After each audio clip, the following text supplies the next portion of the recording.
वंदे मातरम दोस्तों। चर्चा करेंगे ऑपरेशन सिंदूर के बारे में। भारत ने हाल ही में ऑपरेशन सिंदूर को शुरू किया है। जो पहलगाम में आतंकवादी हमला हुआ है उसके जवाब में भारत ने शुरू किया है ऑपरेशन सिंदूर।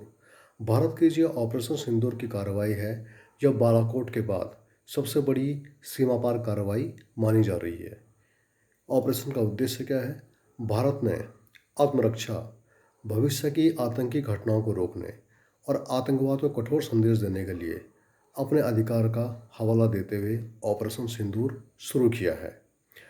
ऑपरेशन सिंदूर कहाँ शुरू किया गया है? पहला, पाकिस्तान क्षेत्र में। दूसरा, पाकिस्तान अधिकृत कश्मीर, पीओके जिसे हम कहते हैं, इन दोनों जगहों में मौजूद आतंकी ठिकानों को निशाना बनाकर ध्वस्त करने के लिए किया गया एक बहुत बड़ा सैन्य अभियान है। सबसे बड़ी बात, भारत की जो कार्रवाई है वह संतुलित कार्रवाई है, सीमित कार्रवाई है। इसमें भारतीय रक्षा बलों ने अत्याधुनिक हथियार तकनीकी का प्रयोग किया है। भारत की इस जवाबी कार्रवाई के बाद पाकिस्तान ने कहा है कि वह संयुक्त राष्ट्र संघ के चार्टर के अनुच्छेद 51 के तहत जवाबी कार्रवाई करने का अपना अधिकार सुरक्षित रखता है। संयुक्त राष्ट्र चार्टर का अनुच्छेद 51 क्या है?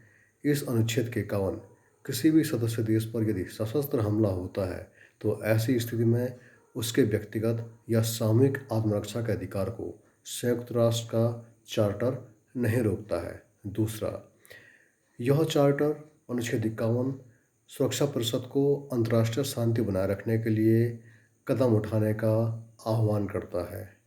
इसके अलावा सदस्य देश द्वारा आत्मरक्षा के उद्देश्य से जो भी कार्रवाई की जाती है उसकी जानकारी तत्काल सुरक्षा परिषद को देना अनिवार्य हो जाता है।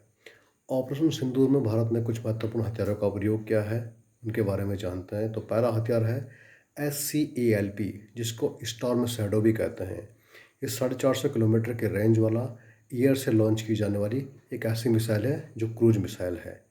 यह क्या करती है? शत्रु देश के भीतर अधिक गहराई तक जाकर हमला करने के लिए इसको डिजाइन किया गया है। दूसरी है hammer, highly agile modular munition extended range, 50 से 70 किलोमीटर की रेंज वाला एक हथियार है। इसके अलावा कामिकेज ड्रोन जो सबसे अधिक चर्चा में रहा, जिसको लोइटिंग म्यूनिकेशन भी कहते हैं। ये ड्रोन क्या करते हैं? टारगेटेड क्षेत्र में मंडराते हैं और रिमोट कंट्रोल के माध्यम से या फिर स्वयं खतरे को पहचान कर नष्ट हो जाते हैं। इसके अलावा एक और हथियार है मेटियोर। यह बियॉन्ड विजुअल रेंज, दिखाई देने से बाहर एयर टू एयर मिसाइल है जो कि इलेक्ट्रॉनिक वारफेयर की स्थिति में काम में आता है। इसके अलावा एक हथियार है जिसका कि आपने नाम सुना होगा, ब्रह्मोस मिसाइल।